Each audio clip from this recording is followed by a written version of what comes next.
Pasangan selebriti Ria Ricis dan Teuku Ryan tengah ramai menjadi bulan-bulanan publik pasca mengajak anak mereka yang berusia 5 bulan bernama Moana main jet ski.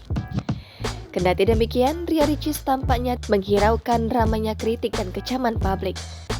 Terbaru, dalam unggahan pada akun Instagram dan channel YouTube, Ria Ricis memamerkan momen saat ia mengajak Moana naik ATV. Selain ATV dan jet ski, Ria Ricis juga mengajak baby Moana berselancar, naik mobil Viwi, hingga masuk ke ruang pilot pesawat. Imbasnya, Ria Ricis harus kembali diterpa kecaman publik.